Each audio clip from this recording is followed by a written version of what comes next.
You already know what time it is. Welcome back into the NFL with AJL, episode 52. We are live on a Tuesday night. You could have been anywhere else in the world, but you're right here with me, tapped in on the show. Hope everyone's had a great November and week so far. We are rolling right along through 2023. Thanksgiving, yes, it is literally 9 days away. Make your plans, call the family, get ready to cut the turkey because it is literally coming up before you guys know it. As always, make sure to like and subscribe to the show. Always much appreciated. I thank y'all from the bottom of my heart. Every time you can interact with the show, like the show, share it with anybody that you think would enjoy it. Just share it in general. Subscribe on YouTube. Hit the bell so you never miss a post. At the NFL with AJL. Hashtag the NFL with AJL on all social media platforms. Of course, that QR code there will give you every bit of social media and podcast content. If you can't find me, you're simply not looking hard enough. Y'all get in the chat, get in the comments tonight. We got a packed episode 52. CJ Stroud's MVP case. Yes, you heard that correctly. A rookie quarterback is in those discussions. The 49ers rolled the Jags. The Broncos are now rolling. I told y'all they were heating up. 3 straight W's. Ravens and Browns have a shootout, followed by the Lions and the Chargers as well. Much more coming on episode 52. And let's get into the CJ Stroud MVP case, as now he is inching more and more into that conversation, beating Joe Burrow and the Bengals in Cincinnati 30-27. And what more can we say about CJ Stroud with what he's doing right now in his rookie year, being that second overall pick with the defensive-minded rookie head coach, former player in DeMeco Ryans. And the things that CJ Stroud is actually doing right now is incredibly impeccable for him to be a rookie quarterback. 62% completion, 2,626 passing yards. That is the third best ever in the first 9 NFL games. Justin Herbert at number 1, just shy of 2,700. And Andrew Luck at number 2. CJ's got 15 touchdowns, 2 interceptions, and 101 passer rating on the year. He's second in the league in passing yards, 9th in passing touchdowns, and we know the guy doesn't throw interceptions, right? He's only got 2 so far this year. Now, yes, he does have a few that should have been caught by defenders, but either way, they haven't went down on the scorecard for him. He's 10th in QBR in the NFL and 6th in passer rating overall. And you look at how the Texans were last year. In 2022, they were a 3-win, 13-loss, 1-tie game football team. They were the 30th ranked offense. And then you look into 2023, they bring some pieces in CJ Stroud, the number 2 overall pick. They bring in DeMeco Ryans, like I just mentioned. They bring in Tank Dell as the rookie. They bring in Robert Woods, Dalton Schultz, Noah Brown. Nico Collins is breaking out. All of these guys clicking together, I don't think it would be possible without the presence of CJ Stroud as that number 2 overall pick. And now they have the 10th ranked offense in the NFL. They're 5-4, and they are fighting for a division lead. And there's nothing that they can do to possibly mess this up at this point in time because of how they're playing right now in the NFL. They have the 25th best rushing attack right now, and CJ Stroud is still able to pull this off. He's 7th in odds at the moment. You look at the fact that he's got back-to-back weeks with game-winning drives against the Bucs at home and then in Cincinnati against the Bengals as well. And you look, in the Cincinnati game, he starts with 14 plays, 91 yards on 2 drives, but it's a punt and a fumble and really less than 6 minutes of possession that were chewed up against the Bengals. So it wasn't necessarily looking like the best game for CJ Stroud and the Texans out of the gate. I picked the Bengals to win this football game and was fairly shocked when the Texans, yet again, I pick against them in back-to-back weeks. I picked the Bucs, I picked the Bengals, and they proved me wrong in both situations. But the fact that he was able to go toe-to-toe with Joe Burrow, who if would have had a pass caught by Tyler Boyd, of course, then we'd possibly be having a different conversation here, even if CJ Stroud was sitting at 4-5, well, yeah, 4-5 because they were 4-4 walking into the game. Maybe we would be having a different conversation, but CJ Stroud was already starting to heat up in the top quarterbacks of the league, just like a Justin Herbert was. I didn't expect him to get into these conversations, but it's not a shock with what we saw out of him in the draft profile and how he's playing right now in the NFL. You look at CJ Stroud on that 2nd and 7 in the third quarter, play action, avoids Trey Hendrickson, scrambles in a circle behind the line of scrimmage, completes the pass, and then scrambles, for the touchdown. He scrambled for the touchdown in a separate play of the game. But after the PA rollout, getting away from Trey Hendrickson, completing the pass, you look at him scrambling out of the pocket on a would-have-been touchdown pass to Robert Woods. That was an amazing play right there. No question. It was called back for illegal touching, but CJ Stroud had another play in his arsenal that almost went down officially for him. We see in this game, he almost throws 2 interceptions. One was dropped. The other pick was bad. That's just a rookie mistake from CJ Stroud. I don't know what he was seeing there. The defender jumped right in front of it, and it was plain as day. The wide receiver was not going to catch that. And that one was almost taken back for 6 as well. So, again, there were a couple of points in this game that CJ Stroud had some things not go his way. And this interception that was almost taken back was one of them. And I hate when people come out and are like, oh, if the season ended today, okay, well, great. Like Germ from Stuff About Sports says, if my aunt had balls, she'd be my uncle. And sorry for everyone that's listening and might not have wanted to hear that, but that's just the hypotheticals that we deal with when we're talking about, oh, if this happened with the season or if this happened with the postseason. I understand on a podcast we make predictions that some of what we do here, but we got to let the season play out, right? If the postseason did end today, though, the Texans would be in. Again, CJ Stroud is 7th in MVP odds. Of course, there's Tua, Jalen Hurts, Patrick Mahomes, Josh Allen, other players ahead of him. But if we're really talking about CJ Stroud being in that MVP conversation, I'd like to take him over Tua because I like the defenses that CJ Stroud has went up against so far this year over what Tua's went up against. At this point, I might take CJ Stroud over Josh Allen. I know we're only 9 games in, but CJ Stroud has shown us that he doesn't turn the football over, doesn't have a lot of turnover-worthy plays. We're going to talk about Josh Allen playing the Broncos in a little bit later in the show, but we know that Josh Allen is turnover-prone as well. Of course, you would take Jalen Hurts over him. Of course, you would take Joe Burrow over him. Of course, you would take Patrick Mahomes, possibly even Jared Goff. That was CJ Stroud's comp coming in was Jared Goff. I feel he's a little better than that, but nonetheless, CJ being in this MVP conversation, actually up there in the odds as a rookie quarterback, you have to love it. If you're a fan of football, you love what this is showing you right now. In this game, they never trailed, and the completion to Noah Brown was absolutely insane multiple times in this game. The connection to him, Noah Brown, that's the same Noah Brown that was with the Dallas Cowboys and is now balling out with CJ Stroud over there with the Houston Texans. CJ Stroud has the most completions of 25 plus yards in the NFL right now. And if there's one statement that can really sum up why CJ Stroud should be in the MVP conversation, here it goes. There's 5 quarterbacks that have started 9 games of the season, the first 9 games of the season, with 15 touchdowns, 2,600 plus passing yards, and 2 interceptions. Stroud is one of them. Would you like to know the other 4? Don't worry, I'll go ahead and tell you. Tom Brady, Patrick Mahomes, Drew Brees, and Aaron Rodgers. I'll let that sink in. He is one of 5 quarterbacks in the likes of Brady, Mahomes, Brees, and Rodgers to have 15 plus passing touchdowns, 2,600 plus passing yards, and 2 interceptions or less. CJ Stroud is in rarefied air. Did I think he was possible of that? Absolutely not. But it's what he's doing, and we have to sit here and give him his credit. And you look at the defenses he's played well against. He beat my Saints and that defense back when they were solid a couple weeks back. He beat the Bucs defense. Yes, that defense gave up 39 points, but the Bucs are still a defense that you have to respect in the league.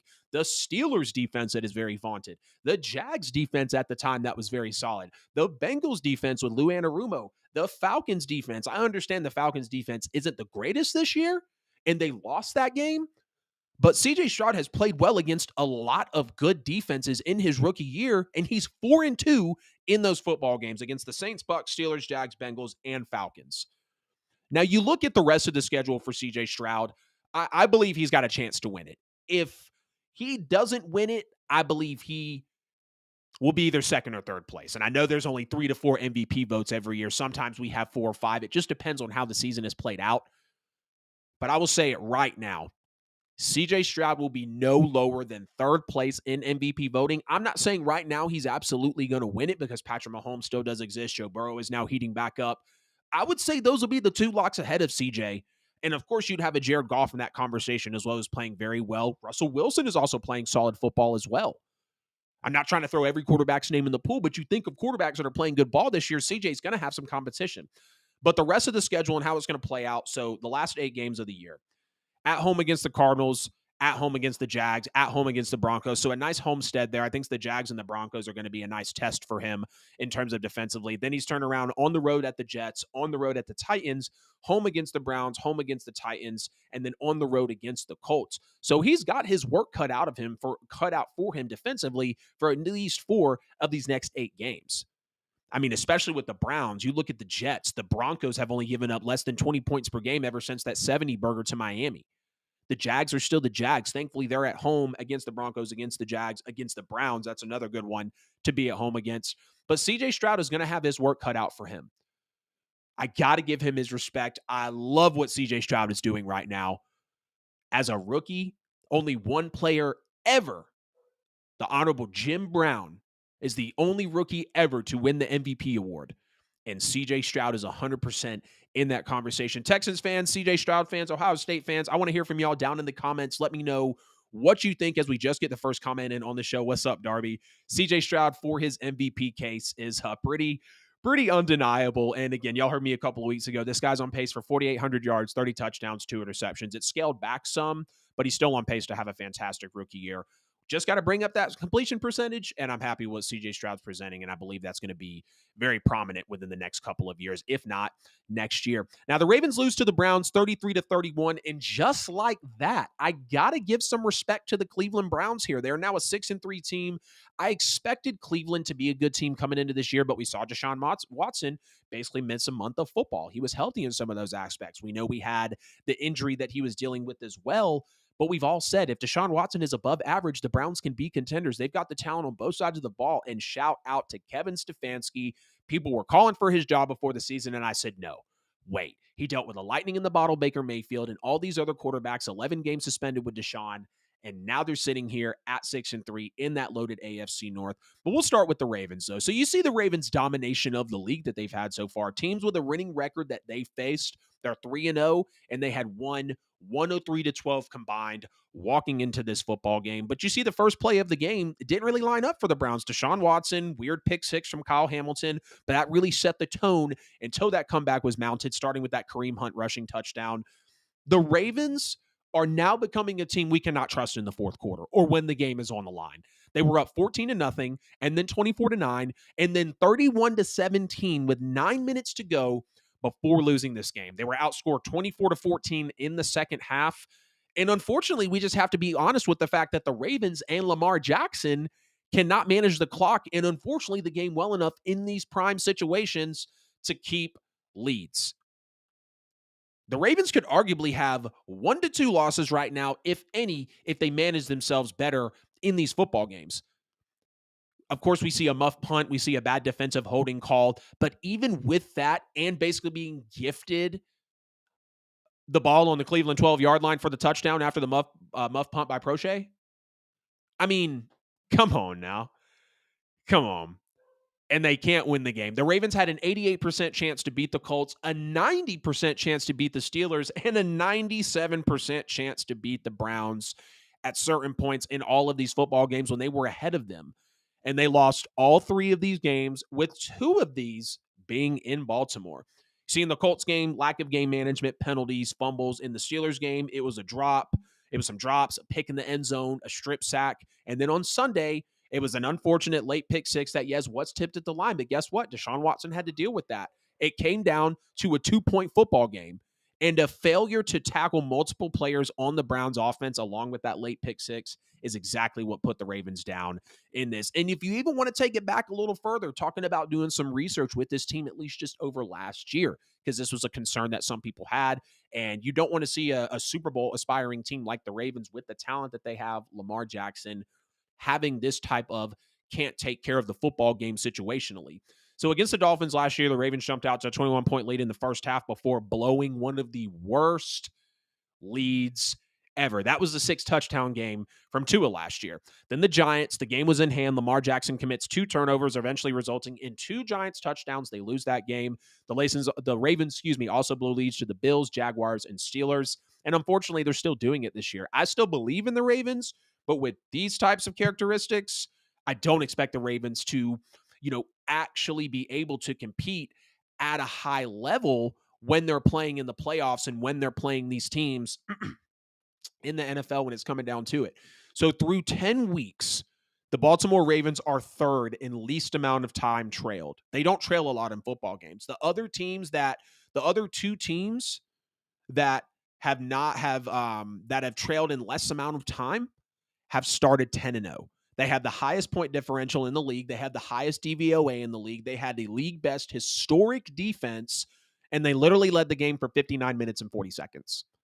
Now, it was a back and forth. Don't get me wrong. Let's not act like they just, absolutely choked it away, even though that's kind of what I'm implying, because they still did have plays that just unfortunately didn't go their way. That pick six from Lamar, that was the momentum out of M&T Bank Stadium. And that's when the Browns really swooped in and they were going to take it.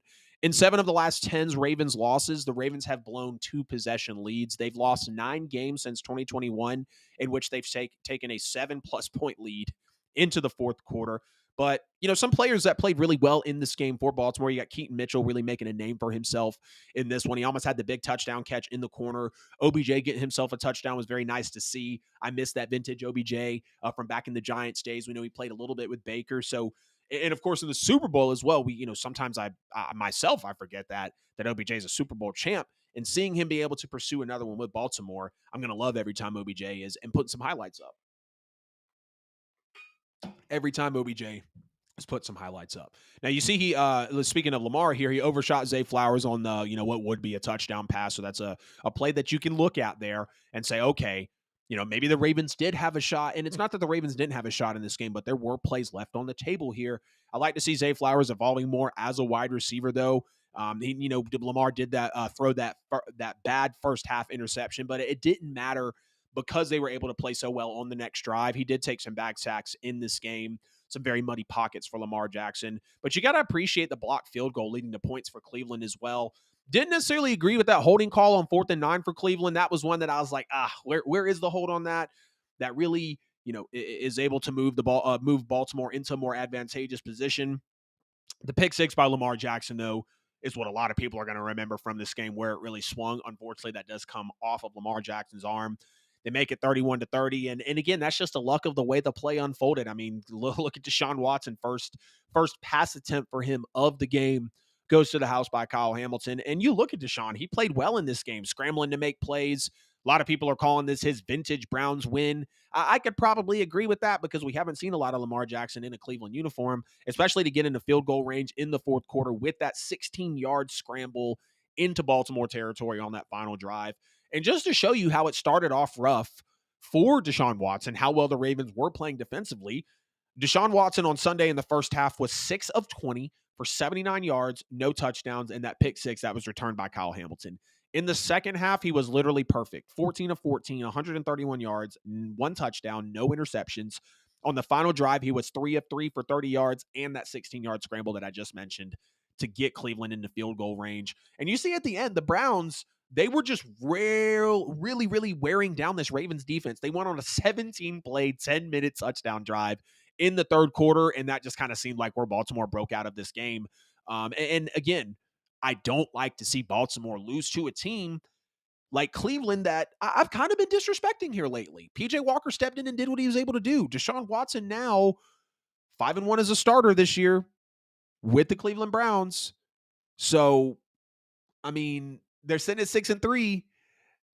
I got to give the respect to them. I do. And I expected the Cleveland Browns to possibly be Super Bowl contenders because of Deshaun, because of the defense, because of everything that they've done to this team. And I trust Stefanski to take this team where they need to go. But, even more impressive start, speaking on Stefanski's coaching, there was no starting tackles in DeJuan Jones or Willis Jr., no Denzel Ward, no Juan Thornhill. They both got ruled out for Sunday, and they come away with this impressive win. So, the Ravens do fall to a Cleveland team that I did feel was far inferior to them, but Cleveland's got my respect. I see what they're doing. Deshaun Watson plays great in this game when he needed to. Lamar Jackson, unfortunately, late in games, we see in the game against the Titans, when he's in the MVP season, doesn't play super well with the turnovers that were there. Yes, I think he had 500 total yards, but still losing the game, getting blown out. The divisional against the Bills, throwing the pick six at the very end of the game. I'm not saying that Lamar can't finish football games, but at least for this season and for some of what we saw in last season, they're starting to become a team that, are we going to be able to trust them late in the postseason, late in the game, when it comes down to a game of inches, just a play or two or a call? But I want to hear from y'all. This is episode 52 of the NFL with AJL. Appreciate everybody tuning in on the show tonight. I want to hear from you in the chat, in the comments, as we're going to stick with the shootout games here in the NFL. Shout out to NFL Mike. I know you went to this game, got hooked up in the suite. Shout out to one of my best friends, Nikki Cornejo, real estate buddy of mine as well. She went to the Lions-Chargers game and was in the Gallagher Club. Looked absolutely great. Both of them got to witness the shootout. Nikki's a Lions fan. NFL Mike is a Chargers fan. No, they weren't in cahoots to go to the game, but just to know that they were there, I was like, damn, y'all definitely went to the right game. Lions win the shootout versus the Chargers, 41-38. And this was a game where all the stars got involved. I mean, Jared Goff, 23 for 33, 333 yards, 2 touchdowns. Justin Herbert was 27 of 40, 323, 4 tubs, 1 INT. David Montgomery ran the piss out of the ball, 12 for 116 and a touchdown. Amon-Ra had the day of his life. 8 catches, 156 in a tub. Keenan Allen, 11 for 175 and 2 touchdowns. And, of course, Austin Eckler coming in, 19 carries, 67 yards, and a touchdown. These teams combined for more than 950 yards of offense, but there was no defense, and even to the point of there was no sacks on either quarterback in this game as well. But the Chargers are the biggest story of this game as they continue to have horrible defense and coaching despite all the talent on this team. And we've heard them, we've talked about it. They have the most expensive defensive depth chart and roster in the NFL. Khalil Mack, Derwin James, Asante Samuel, Joey Bosa. I get it. Some of those guys might not be on the biggest contracts, but they still spent a lot of money with a defensive-minded head coach in Brandon Staley. They're still 4-5. They're still giving up 393 yards per game, which is second worst in the NFL. And to even put it in perspective, the only team that's worse is the Denver Broncos. And the Denver Broncos stats are so skewed because of the 70 burger they gave up. The Broncos are literally giving up 21 points per game since that 70 bomb. So we can just go ahead and say that Brandon Staley, as a defensive-minded head coach with the most expensive defensive roster in the league, has the worst defense in the NFL. He's got the 9th worst defense in terms of defensive points per game, giving up 24. So basically, your offense can walk in, put up 3 touchdowns and a field goal and 400 yards on a defensive-minded head coach. And it doesn't feel that bad necessarily when you look at the schedule and the final scores, but the Chargers are 4-5. They're not going to make the playoffs playing this type of football. Justin Herbert is on a very big contract, which we know one of the most valuable things in the NFL right now is a rookie quarterback contract. That's why the 49ers are in love right now. Literally. 4 of their 5 losses have come by 3 points or fewer, unfortunately, for the Chargers here. The Chargers defense went without a takeaway for the first time since week 2. That put an end to an 11 straight game streak that the Chargers had played without losing the turnover battle. That was the longest active streak in the NFL. Up until that point, no one was better than them at winning the turnover battle. Justin Herbert only had 1 interception, but it was ugly. It proved to be kind of the deciding factor. He threw it early on. Now, he did make up for it with that throw to Keenan Allen on that first touchdown. Had a nice 3rd and 5 scramble for the first down in the third quarter. He had a nice touchdown pass to Jalen Guyton as well in the third. I thought he read the safety very well on that play, and he threaded that ball inside on the inner half of the other safety. The throw on the run to Quentin Johnston I thought was really great as well. So, Herbert was Herbert in this game again. All the stars came out and played very well. 4th and 1 touchdown pass to Keenan Allen was an amazing, beautiful play call. I love the pre-snap motion. I love the PA rollout and just Justin Herbert using the instincts there to put the ball in the end zone. But the Chargers were great on money downs. They were 7 for 14 on 3rd, and they were 3 for 3 on 4th down. There were 8 total attempted 4th downs in this football game, and only one of them was not converted. The Lions were 4 for 5 on 3rd down. Again, the Chargers 3 for 3. Justin Herbert passed Payton Manning, who had 16,418 yards for the most passing yards through the first 4 seasons of an NFL career. Justin Herbert now holds that record.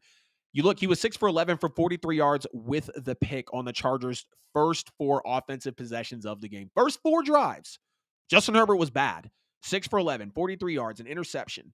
And then Justin Herbert goes on, 21 of 29, 271 yards, 4 touchdown passes, and led the Chargers to touchdown drives on their final 6 possessions. The Chargers came out and played.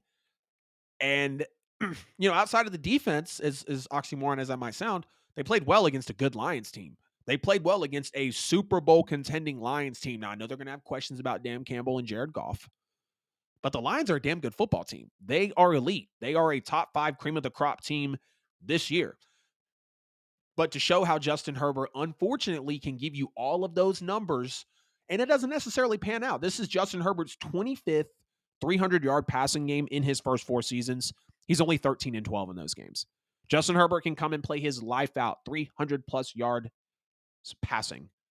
He's 13-12 in those football games. He had the chance to make the record better in this game, obviously. But to know that Justin Herbert can have that type of production and still fall short, you got to eventually start to take a look at Brandon Staley. Again, Ben Johnson, Eric Bieniemy, Frank Smith, like all of these offensive coordinators, go get them. Go hire them as a head coach. Offensive-minded head coaches are clearly what ruled today in the NFL. Now, Jahmyr Gibbs played a solid game, too. He got fed like crazy on the first touchdown drive of the game. A lot of big chunk plays from him. I know fantasy owners are very, very happy. David Montgomery had his way as well. And the Lions are running the football very well. They're a top 5 team in yards per game running the football this year. And let's just talk about Jared Goff, too. I mean, the guy's so comfortable playing like the former number 1 overall pick. In his vintage Rams days, it kind of feels like he's better. You love the energy with Dan Campbell. This is an aggressive, gritty football team. They're young. Yeah, we all like Sean McVay over Dan Campbell, but let's give Dan Campbell his respect and his flowers for what he's doing with this Lions team. You know, Jared Goff is just a great quarterback right now. On the next show, I'm going to do my top 10 quarterbacks as we get into, I guess it'll be week 12 at that point of the NFL season. Absolutely crazy. Now, the Lions were 4 for 13 on third down, but again, 4 for 5 on fourth down. They had 2 fourth and goal conversions, 533 yards of offense, averaged 8.3 yards per play, and 6.5 yards per carry. Sam Laporta continued to make a name for him. He had the fourth down grab to keep the game alive. And the Lions controlled most of this football game. They never trailed in this shootout, and they held the ball for the final 3.5 minutes of the game. So that shows you Dan Campbell, he can be aggressive and he can scale it back, be that managing, head coach, have Goff be that manager, and not let the game get out of control, just like we were talking about the Ravens. Dan Campbell, speaking of him, is very aggressive. And, the fact that he trusted his offensive line to protect his quarterback in order for him to make a play in plenty of situations in this game. And you talk about his aggression. He had the 4th and 1 after the interception that Justin Herbert threw. Turnover on downs on the 1-yard line, wasn't able to convert it. Next drive, the exact same situation for Dan Campbell and the Lions. Punches it in, stays true to himself, stays true to his play calling, punches it into the end zone on the ground. Now you look, Detroit's got the Browns, the Packers, the Saints, and the Bears all up next. I think these are all winnable football games. They might run through my Saints. I think they'll run through the Packers. The Browns, I think, could be one that they are definitely going to be in for it on. And then the Bears, hey, they've got Tyson Bagent. Maybe I'm just thinking about that because of what the Bears damn near did to us in New Orleans. And we're getting ready to talk about the Saints next, don't you worry. But Browns, Packers, Saints, Bears are up next for Detroit. So these are all winnable football games. The Saints got embarrassed by the Vikings 27-19. They fall short of the comeback bid with Jameis Winston, and there could not be a better time for the New Orleans Saints to be walking into the bye week with all the injuries that were taken on in this football game. Dennis freaking Allen. 12-15 as the Saints head coach. He's got a 20-43 record in his career. Saints fans, get ready for this one. Dennis Allen's 31.7% win percentage is 169th out of 174 head coaches with at least 60 or more games coached in the NFL. We literally thought a guy with 8 wins and 36 games coached was the answer after Sean Payton. Not me. Not the damn fans. But Mickey Loomis. And if Miss Benson have anything to do with it, shame on her. Love her as an owner. But you start to look more internal as the sample size grows bigger of this New Orleans Saints team. And it's just embarrassing, right? I mean, let's be real. We struggle with Tyson Bagent. We struggle with Josh Dobbs, loss. We struggle with CJ Stroud, a little bit of slack there. We force an interception, fumble it, still a loss. Jordan Love, who is not good, that's probably the most embarrassing loss for the Saints right now is the Packers. Up 17-0 in the fourth quarter. You let Jordan Love, who is not good, and a Packers team, we were in Lambeau. I don't care. Inexcusable loss there. And Baker Mayfield, also another loss. And we tried to give the game to the Bears and Tyson Bagent the best we could, making Bagent look like freaking Patrick Mahomes. We have struggled with not the best quarterbacks this year outside of CJ Stroud. Josh Dobbs proved himself. If you follow my social media accounts, you know that I wasn't dragging Josh Dobbs, but I said I don't think he's going to step up to the occasion. It's a 1-8 football team in the Arizona Cardinals. Yeah, they beat the Falcons. Great. They do the same thing to my Saints as well. And the Saints clearly struggle with running quarterbacks. Jalen Hurts, Tyson Bagent, Josh Dobbs. Where the hell is the QB spy? Oh, wait, we're the oldest roster in the NFL, and our front seven is one of the oldest and slowest in the league. Josh Dobbs, 23 of 34, 2 hard touchdown by Josh Dobbs really got under my skin. It really did. Credit to Josh Dobbs, first and foremost, played his life out. I mean, at home against the Saints. Now, that defense is reeling. You've given up 27 points. But the fact that he had to be shown the home locker room and played the way that he did, and you know, I said it. I knew Josh Dobbs was talented at Tennessee. I watched him and Alvin Kamara beat my Georgia Bulldogs in one of Kirby Smart's earlier years. But Josh Dobbs didn't land in the right position, and maybe he has now because he's got 2 wins after the trade deadline, and the Minnesota Vikings are looking absolutely on top of the world, and they don't even need to rush Justin Jefferson back. They're 5-0 without Justin Jefferson, and they are rolling right along. Now, we see Derek Carr get hurt in this game. Prayers up for him. We see Derek Carr. We see Marshawn Lattimore. We see Michael Thomas go out in this game. Rashid Shaheed got hurt at one point as well. Derek Carr was very mediocre in this game. 72 yards, 110 yards, 72% completion, 110 yards, no touchdowns or interceptions, thankfully. 88 passer rating, but he was outplayed by Josh Dobbs. Now, and, you know, again, prayers for him. He took a big hit from Danielle Hunter, who absolutely harassed the hell out of us in this game. He's in concussion protocol. Marshawn Lattimore, I'm very worried about because we saw him miss extended time last year with a lacerated, I think it was a lacerated kidney. He had some sort of abdominal injury.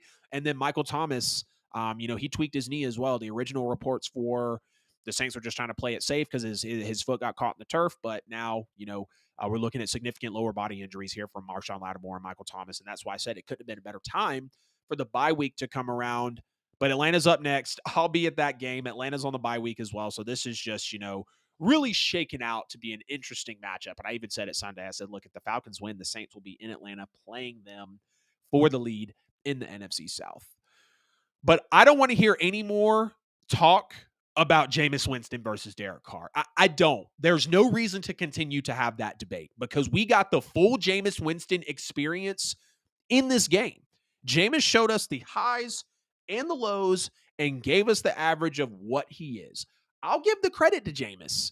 He comes in and makes a hell of a throw to Chris Olave. Wasn't necessarily the smartest throw. It was the lowest percentage to be completed according to Next Gen Stats before Russell Wilson has the insane completion to Cortland Sutton last night on Monday Night Football.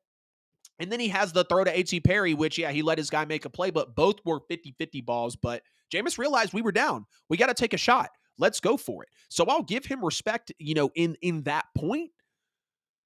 Because Derek Carr was, you know, you go back and look at the film, you can see a couple times he missed some open throws. He missed some potential touchdown throws, guys streaking down the field. But Jameis Winston comes in and throws 2 risky touchdown passes, and he threw 2 interceptions to end the football game. Ugly interceptions as well, on back-to-back drives, what have you, to go and tie the football game. So, Jameis Winston, it's got me at a loss for words, as you can tell, because the fact that Derek Carr and Jameis Winston are in as much of a debate as they're in, and I was even saying it on the last drive, like, we don't have to go for it all. Jameis, you don't have to go for it all. And he went for it all, and he threw the pick. Even after the Saints got the stop, after the first pick, he still went and did that. And you already know I'm looking at Pete Carmichael. I still want Pete Carmichael out of the building. We still need to blow it up. We still need to get Dennis Allen out of there. But for anyone saying that Jameis Winston is the quarterback that should be in, he's absolutely not. He threw his 98th and 99th interception of his career compared to 149 touchdowns. Chris Olave's catch, again, had 10.5% completion probability, which made it the most improbable touchdown catch of the season thus far. What do you know if that's not Jameis Winston in a nutshell right there? Oh, and just so we're clear, in 334 pass attempts this year, Derek Carr has thrown 4 picks. In 42 pass attempts this year, damn near 300 less, Jameis Winston has thrown 3. I get it. He threw 2 in that game. But when he's being called on to come in for whatever reason, he's throwing interceptions. That's not the type of guy I want as my quarterback. Now I'm not gonna sit here and tell you that we're much better with Derek Carr, because we're not. Derek Carr hit his head on the ceiling with the Raiders. We paid him $150 million. I was optimistic at first. He's average at best. He makes a little bit better decisions, but they kind of feel like the same guy in this offense, at least with Pete Carmichael. Was the ceiling of Carr higher than Winston? Absolutely. Carr was an MVP finalist before he broke his leg. But at this point in both of their careers with this Saints structure, I mean, whatever, right? We're 5-5. Like, we haven't had good quarterback play all year. I'll give some credit to the Saints for limiting an injured and limited to key plays, quote unquote, TJ Hawkinson and the Vikings in the second half after going down 24-3 and then 27-3. TJ Hawkinson was 10 for 128 and a touchdown in the first half. It was just absolutely him in this game, even with him being injured. The Saints outscored the Vikings 16-3 in the second half behind Jameis's comeback efforts. But again, we didn't need it all in the plays. And I mean, we literally come in, Jameis Winston, touchdown. Jameis Winston, 3 straight incompletions, 3 and out. Jameis Winston, another touchdown. Jameis Winston, back-to-back interceptions. Like, that is Jameis. His decision-making has decided who he is as a quarterback. Demario Davis had the lone sack of the day on Josh Dobbs, and the Saints did not force a turnover. They were penalized 9 times for 74 yards. Little side note on us signing Jason Pierre-Paul. That's cool and all, but at the end of the day, we're an old freaking roster. We need new, young players on this roster. And JPP is 3 years removed from a good Super Bowl season with Tampa. Don't get me wrong. I want to say he went in there and got a contract, got his money, won the title. We know he played for New York as well. He was elite at his peak, but he's 34, and the Saints need speed up front with the oldest roster in the NFL. And I was thinking about it this morning as I was posting it on X. I was walking the puppy. I was just like, JPP, he'll provide. I think he'll get pressures. I think he'll be enough of a mental thought for other opposing players that, like, okay, this guy can rush the passer. Let's not underrate him, right? Like, kind of like Calais Campbell in the recent years. Yeah, Calais might be, on the other side of 35, but he's still respectable. And in some cases, you still might have to double him. And Calais Campbell is still Calais Campbell. I believe that's the type of impact that Jason Pierre-Paul could have for the Saints. But no Justin Jefferson, no Kirk Cousins, a hurt TJ Hawkinson, a second start with Josh Dobbs, who had to be shown the home locker room. And the Saints fall 27-19. And, this defense and everyone's, the defense is our strength. That's what we're talking about. The Saints have given up 27, 17, 27, 24. Before that, 13, 0, 26, 17, 17, and 15. So, over the last month is really when the Saints have given up most of their points. 27 points, 17 points, another 27, and then another 31. I was at that Jags game. Damn, I'm excited to go to the game on November 26th, man. And then, the rest of the season, we got the Falcons. The Saints and Falcons is always a doozy. I can't even make a prediction on that game. We got the Lions at home, thankfully, but I think, unfortunately, they're going to run all over us. We got the Panthers again, who we struggled with earlier in the year. We got the Giants, the Rams, the Bucks, and then the Falcons again. So the Saints still have that chance to be that 10 to 12 win football team like I predicted them coming into the year, but something's got to change. And I'll just go ahead and say the Bills had the balls to fire their offensive coordinator, wrong move in my opinion, in the middle of the season before Thanksgiving.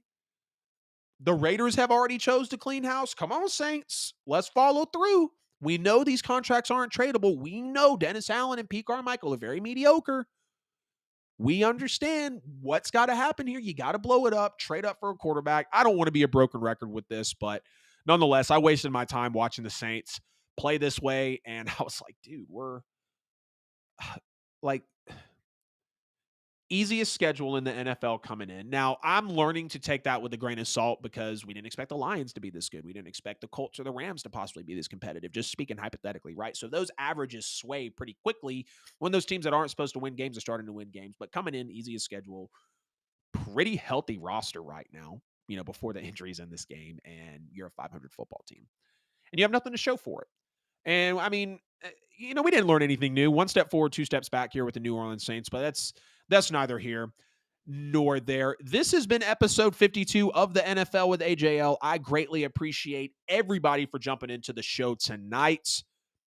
Y'all engaging with the show in any way, shape, form, or fashion is the biggest thing that y'all can do for me and the show. Thank y'all from the bottom of my heart for every bit of support that you do give. Please make sure to like and share the stream wherever you're at. Subscribe on YouTube. As always, a QR code in the corner of the screen will give you every bit of social media and podcast content at the NFL with AJL, hashtag the NFL with AJL. If you can't find it or me or us or the content, you're simply not looking hard enough. And as always, we're sponsored by Buy and Sell with AJL for all your worldwide professional real estate needs, whether you're looking to buy a home, sell a home, or invest in real estate. Buy and Sell with AJL is the team that you need to consult with to get on your side at Buy and Sell with AJL on social, LinkedIn, anywhere that you can think of a profile having a presence, they're there. Whether you're looking to buy a home, sell a home, or invest in real estate, DM them or get in the comments with your email to get on their exclusive actual real estate newsletter. Stay ahead of that daunting media. And also, if you want to get implemented on some AI that they've put into the business to really benefit their clients, you can get at them on social or drop it in the comments as well. The 49ers rolled the Jaguars 34-3 in Jacksonville. They end the 3-game losing streak with the biggest exclamation mark that you can think of coming out of the bye week. And Kyle Shanahan said, 3 straight losses? Y'all talking about my quarterback, Brock Purdy? Y'all really think we're supposed to be this good without Debo and Trent? Hold my beer. Hold my beer as I beat the Jacksonville Jaguars on the road 34-3. And they harassed Trevor Lawrence all day. And Jacksonville literally got nothing going. They accounted for a field goal. Trevor Lawrence sacked 5 times in this one, picked off twice, less than 200 yards, no touchdowns. Jacksonville entered this game on the longest win streak in the NFL, and they kind of started to get going against my Saints when I went to Thursday Night Football. 4 giveaways for Jacksonville in this football game, none for San Francisco. And you see that those turnovers plagued San Fran in the last 3 losses. Y'all have heard me on the show the last few weeks. Brock Purdy had been having these these fumbles, these interceptions to end the game. They were perfect in this game. Brock Purdy had his left tackle back. He was protected. Brock Purdy had Deebo Samuel back, who scored. The Niners racked up 10 quarterback hits against Trevor Lawrence, who typically gets the ball out, pretty quickly. We've seen that from Trevor and Clemson, and especially in Jacksonville. You see there was 2 straight 3-and-outs that really set the tone for San Francisco in this game. They outgained the Jags by 216 yards as well. And you can tell Brock Purdy really has this offense under control when everyone's healthy. And of course, we'll say that a team is always their best and always just at their peak when they're healthy. And that's what the NFL is all about, is being healthy at the right time. He had a Deebo Samuel back healthy. He had a George Kittle get fully involved. He had a Trent Williams able to protect him. Debo, Kittle, and Ayuk all scored touchdowns. CMC had a game as well, just shy of 100 yards. Unfortunately, his 17-game streak with the touchdown is over. We did see him rewrite the record books there.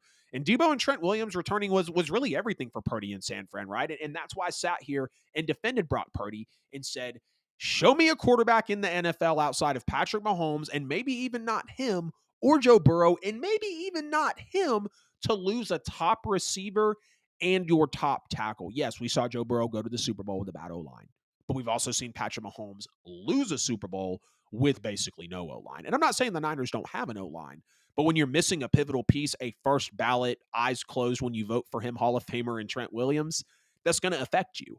Debo Samuel is a plug-and-play type of guy. He's a running back. He's a wide receiver. He can play well on the slot. He can hit you with the deep ball, or on the deep reception. Like, we know what the San Francisco offense presents, and when they're back healthy, I mean, boom, it showed you what they're capable of. You look, they play more press man in this game against the Jaguars coming out of the bye week. You see Ambry Thomas did a great job, held Calvin Ridley to 2 catches for 20 yards. He also forced a fumble in the red zone that helped 49ers seal the game.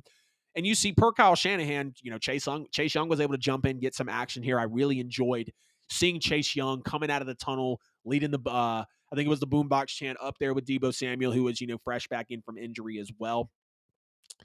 Kyle Shanahan said the goal was to have Chase Young play a significant role on Sunday, and he got his first chance on the 49ers' second defensive series of the game, of course. Chase Young came in, made a splash play in the second quarter. He split the strip sack with Joey Bosa, closed out the day with a half sack, 2 quarterback hits, and a tackle. So not bad for a guy that's, off the trade deadline as well, and had to wait a drive to jump in.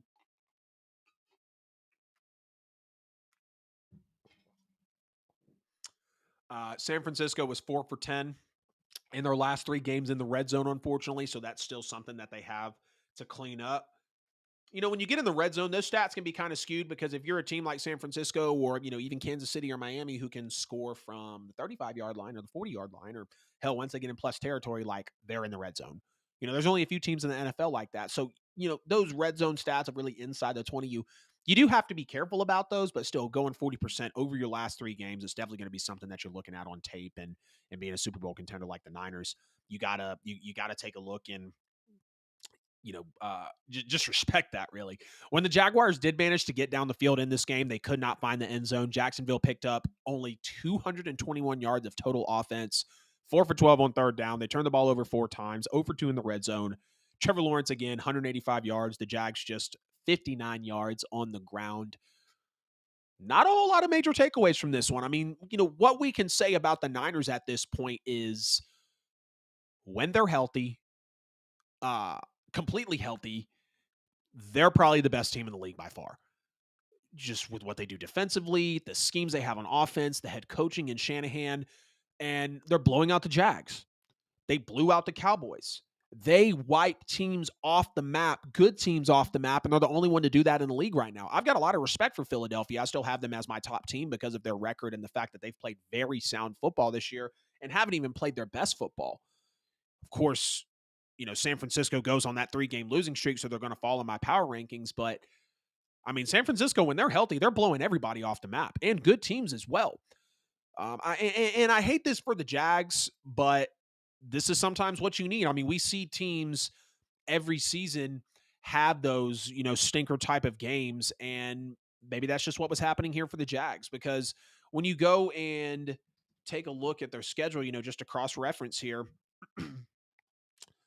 that 34-3 loss is, their second worst loss in the year outside of losing to the Texans in week 3. They got stifled by the Chiefs in week 2, 17-9. But wiping the Colts 37-20, beating the Bills 25-20.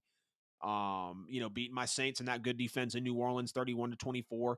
So, this was the worst loss of the season for them. But, they're still a solid football team. I'm not going to bail on them. I'm not going to sell my Jaguars stock. I'm not going to say that they're not capable of going far, because they absolutely are. But it's something that you will take note of, for sure. 34-3 to the Niners. And again, it's the Niners. They were fully healthy. 3 straight losses coming off the bye week. Like, even though, yes, they were on the road, this one was pent up and absolutely set up for the San Francisco 49ers. Now, I told y'all about the Denver Broncos. I told y'all on the Halloween episode of the NFL with AJL that the Broncos were heating up. And I understand, you look at the schedule that they've played, you see what happened in this game against the Bills, and you could say, man, AJL, nah, they're not heating up, because a couple of plays should have went a certain way in these last few games, and that's how it would have happened for the Broncos. But guess what? It didn't. Sean Payton has figured out Russell Wilson. Sean Payton has figured out this team. Yeah, it took him 2 months, but he was really pulling some things up from the ground that had to really be rebuilt. And that's why I've been saying all year and earlier in the year that Russell Wilson and Sean Payton were going to unlock things in each other that we had not seen before, or just bring those strengths to even more elite levels than they were already at. So the Broncos are heating up. They are hot right now, winning their 3rd straight game versus the Bills 24-22. They have forced 9 turnovers in the last 2 weeks. This was a defense that at one point in the year did give up 70 points in week 3 to the Miami Dolphins. This is now a team that is beat in back-to-back weeks the Chiefs and the Bills. The Bills are the 10th seed in the AFC, unfortunately, after this one, but we know how we expect the Bills to play in these types of games. And talking about selling stock, I've been out on the Bills for a few weeks. I thought they were frauds. I thought they were showing us fraudulent characteristics. And now, especially after this game, and we see the Giants game, it's not in it for the Bills. And the Broncos are just playing really, really good football right now. Turnovers killed Buffalo, though. You had the careless handoff from Josh Allen to James Cook with the game tied at 15. James Cook, of course, fumbling on the first play just absolutely sets the tone for it. Josh Allen's 2 interceptions were not good as well. The first one, of course, went through Davis's hands, but the second one was just horrible. Absolute horrible interception from him. No team in the NFL this season, this is a fact, has won after turning it over 4+ times, and that wasn't going to change for the Buffalo Bills in this game. Josh Allen has accounted for the most turnovers with 14 and the most interceptions with 11 of anyone in the NFL. And there's this polarizing stat going around right now about Josh Allen. Since he has come into the NFL, no one has more total touchdowns than Josh Allen. But also, Josh Allen has 94 turnovers in that span of being in the NFL as well. So he's going to be careless with the football. He is that boom or bust type of guy. And I said it to my buddy Fred. Shout out, Fred, if you're watching the show. I asked him today, I said, Fred, let's just be real. Is Josh Allen possibly Jameis Winston just with a brand? And it's not here to be controversial. It's not here to have a hot take, but he turns the ball over a lot. 94 turnovers. You lead the league in turnovers since you've come in. Josh Allen's decision-making is not the greatest here lately. Josh Allen has 2 games this year without an interception, and he leads the league in turnovers this year with 14. Josh Allen is a turnover machine. Jameis Winston, big arm, can be athletic. Josh Allen, bigger than Jameis, but a big arm, can be athletic. Yes, Jameis has never been to an AFC title game. We understand the Bills, or a championship title game. The Bills have had more success in the playoffs. But Josh Allen doesn't make good decisions, just like Jameis Winston. He can throw a game away, just like Jameis Winston. Josh Allen is a very concerning quarterback at this moment, and we have to start really taking a look at him and understanding if Josh Allen will be the one to take the Bills back to the Super Bowl. And I love Josh Allen. I absolutely love Josh Allen as a player. I root for him. I pick the Bills in a lot of games, but they're 5-5 right now. 10th seed in the AFC. Josh Allen had only 177 yards and completed just 3 passes to Stephon Diggs in this game. Now, I will say Buffalo's run game was very, very good in this one. James Cook made plenty of plays despite the 2 fumbles that he was involved with, of course. I almost said Levante. Latavius Murray was very solid. The play calling was very balanced. Latavius Murray got in, got quite a few touches, had a lot of key carries. James Cook, again, very good. But this offense is continuing to start slow, game in and game out, along with the turnovers. It's just killing this team. I mean, I said it over the last few weeks now. The Bills cannot expect to continue to start slow and win these football games. And that's why they lose to the Broncos here. That's why it's to the Jaguars. You can't expect to be a championship contender and not have your offense click for at least 3 of the quarters. I don't think you can go to sleep at any point in this league consistently in a game, just check out, and expect to be in championship contention. And now their Bills are a 500 football team or worse this late in the season for the first time since 2018. The year that Josh Allen was a rookie, and what do you know? That was the last time that the Buffalo Bills did not make the playoffs. They're 5-5 overall. They're 2-5 in the conference. Ugh. And they're the 10th seed in the AFC right now. The Bills didn't lead for most of the game, and really after Buffalo took its first lead, the Broncos drove 57 yards on 10 plays to win the football game. And, I mean, let's just talk about Sean McDermott for a second, because people are starting to ask questions about him as well. People are starting to wonder if Sean McDermott should last until Thanksgiving or if he is going to even last after the season with the Buffalo Bills. So Sean McDermott fired Leslie Frazier. We remember that. Sean McDermott also had public disagreements in the media with Brian Daboll, now the coach of the New York Giants, who brought Daniel Jones back to life and had Josh Allen at his peak under him. Sean McDermott hired and then fired Rick Dennison and now Ken Dorsey. Not trying to use that to put him in a corner, but when you're talking about 4 offensive coordinators, as we do know the Bills do fire offensive coordinator Ken Dorsey, we'll get to that in a second, you got to start taking a look at Sean McDermott, because now you are having multiple offensive coordinators go through these things with Josh Allen, and No wonder in a way that he's having all these turnovers because he's in one system out of another, in one system out of another, in one system out of another. And he can't be like that no matter what level of sports you're in, especially at the quarterback position in the National Football League. You have to have that solidarity, the camaraderie, the consistency, especially at the offensive coordinator, position. The Bills firing Ken Dorsey, I mean, it's it's unfortunate that Ken Dorsey had to lose his job because of the way Josh Allen played in this game and the fact that they lost to a Broncos team that they shouldn't have lost to. But they're not going to get rid of the head coach. They have, is it Jim Kelly that jumped in? Is it? Was it Jim Kelly that jumped in? I think it is. Joe Brady. Good Lord, Jim Kelly. Joe Brady is the one that's jumping in and replacing him there. It's unfortunate that a coordinator has to lose their job, especially after a game to where it's like, oh, that's the game you point to have them lose their job. Because Josh Allen's not playing as a high level. So now they're going to have another offensive coordinator in with Josh Allen and expect Josh Allen to take them to bigger heights. And when he doesn't, because he's going to be on his 5th offensive coordinator in as many seasons, it feels like, or even shorter than that, you're going to start to see things either stall out, maybe a slight improvement, but more than likely either stall out or fall below because there's no consistent offensive scheme with Josh Allen here. Now let's get into the Denver Broncos. I said it. Sean Payton has figured out Russell Wilson. His job coming here was to get this roster right. Of course, not only to win games, but it was to fix Russ. Everyone was talking about Russ being a washed quarterback. I thought that was absolutely insane.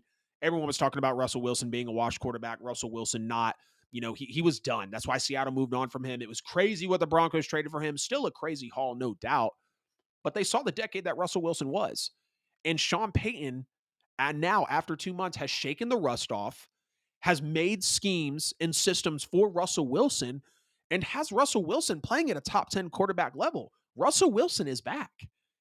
And, it's not a whole lot of crazy highlights and wow, now he's making insane plays like he did with Cortland Sutton. But this was the game with Russell Wilson and Sean Payton that he felt like that old vintage Russ again. He was scrambling, he was making plays, the insane throws that Russ is able to make, extending drives. Sean Payton has figured it out. He now has a great quarterback in Russell Wilson playing back at his great level. And let's see where the Broncos are able to go now that the AFC is kind of unraveling in some parts. And it's lining up for Sean Payton and Russell Wilson to jump right in. I told y'all that Sean Payton was going to be able to do this with the Broncos. Now, I know around, after the 70 burger, I was like, damn, he's already on the hot seat. Vance Joseph, we going to see you in a little bit. No, not the case. They start 0-3, and they are now a 4-5 football team down the stretch, or not even down the stretch, but they are now a 4-5 football team. After giving up 70 in week 3, Denver's giving up 19 points per game. That's been the best of points. That's been the best defensive points per game and defensive yards per game since the best defensive points per game and the best defensive yards per game belongs to the Denver Broncos since week 6 with 15 points per game given up. Since they gave up the 70 burger to the Dolphins in week 3, they've only given up 19 points per game. But even kind of a more embarrassing fact for Buffalo, Denver came into this game with the worst goal-to-go touchdown percentage in the NFL with 46%. If it was goal-to-go for the Broncos, they were only scoring 46%, literally less than half of the time. Russell Wilson on the season, again, Russ is playing at a high level, and it's not what we're used to. Russell Wilson is not out here giving you 3-4 insane throws a game. Maybe he's giving you one once a week or once every few games, but Sean Payton understands that at least right now, Russell Wilson doesn't need to be airing it out a ton. He doesn't need to be having 250, 350-yard games. He's got a couple of 300-yard games on the year, but he doesn't have to be that old vintage Russ. Yes, the offensive line still needs to get better, and yes, the defense is coming around more, but the Broncos are like, they have a complete team now. It wasn't like in Seattle where Russ had to always play hero ball.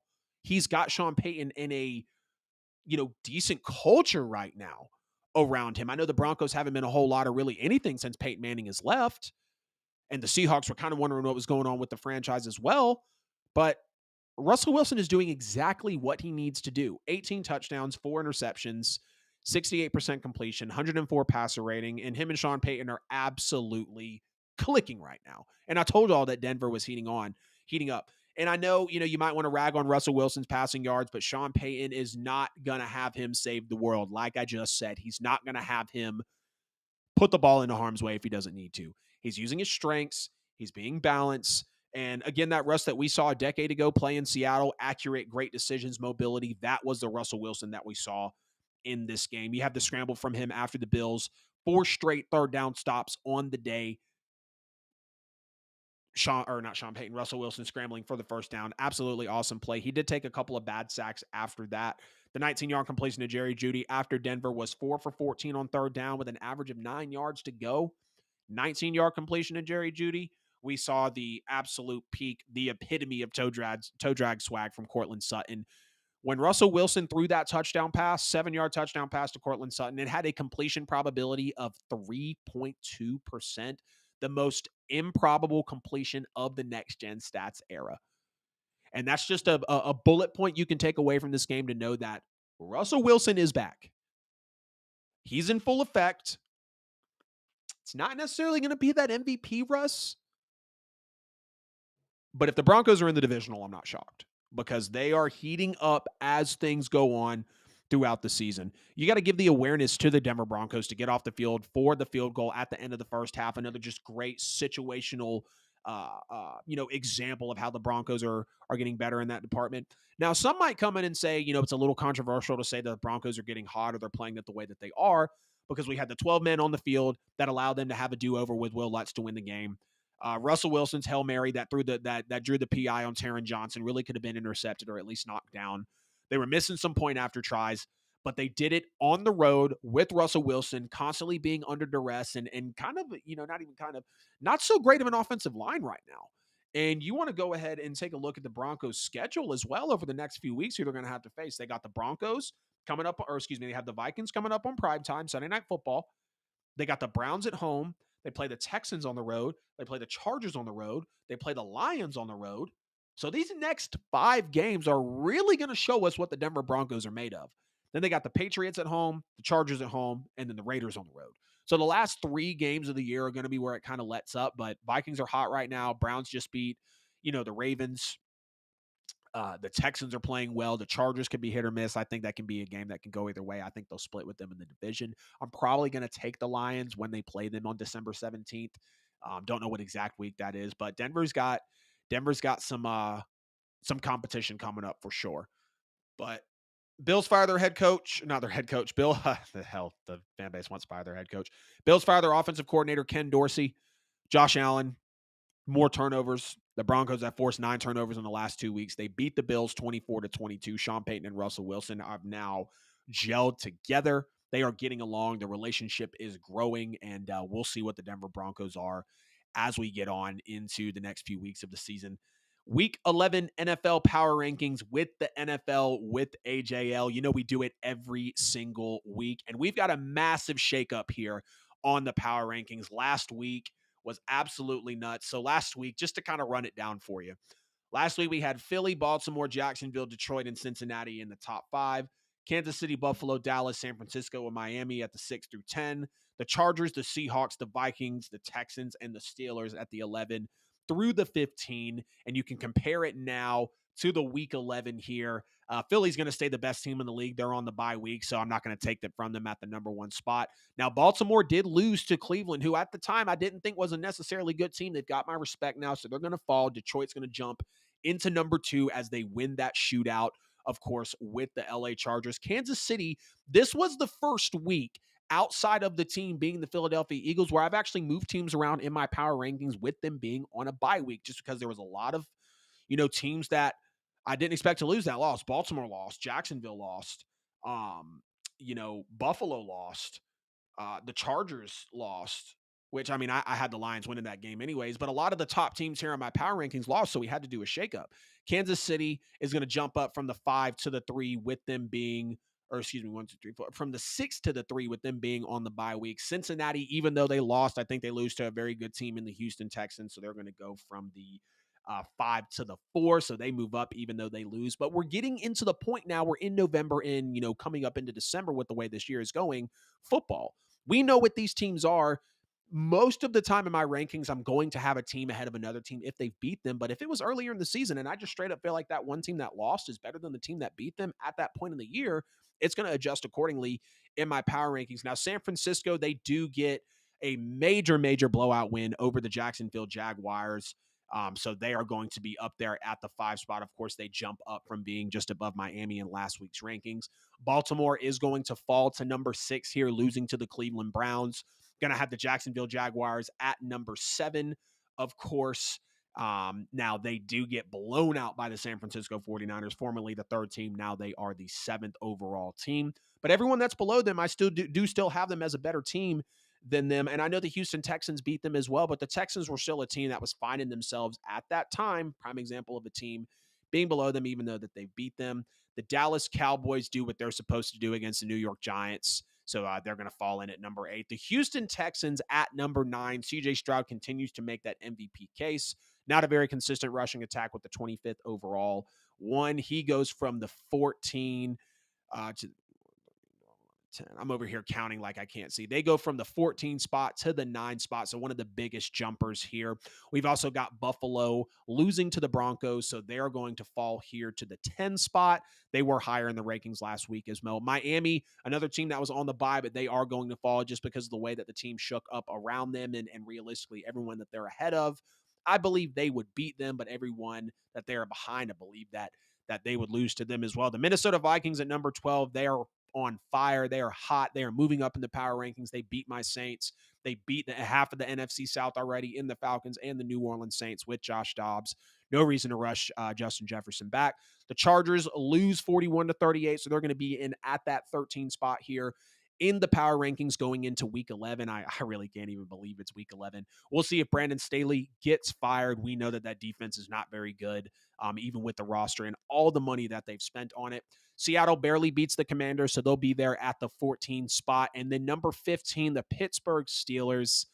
They're the only team in NFL history to have been outgained in all 9 football games and have a 6-3 record. That's a testament to that defense. That is a testament to Mike Tomlin, what he's actually been able to do with that football team. So from the 15 to the 1, I got Pittsburgh, Seattle, the Chargers, the Vikings, the Dolphins, the Bills, the Texans, the Cowboys, the Jaguars, the Ravens, the Niners, the Bengals, the Chiefs, the Lions, and the Philadelphia Eagles. That has been episode 52 of the NFL with AJL. I appreciate the hell out of everybody for jumping into the show tonight. Before we get out of here, please make sure to like and share the stream wherever you're watching us at. Subscribe on YouTube. That is the one platform I'm the absolute most faithful to. It's hard to get some of the TikToks and the Reels and even the YouTube shorts out because those do take time to really cut up and edit. But I'm always going to have the show once a week. I'm always going to have these short form clips for you guys to come and soak up at the NFL with AJL, hashtag the NFL with AJL on all social media platforms. The QR code in the corner of the screen will give you every bit of content. If you can't find me or the show, I promise you're simply not looking hard enough. At Buy and Sell with AJL for all your worldwide professional real estate needs.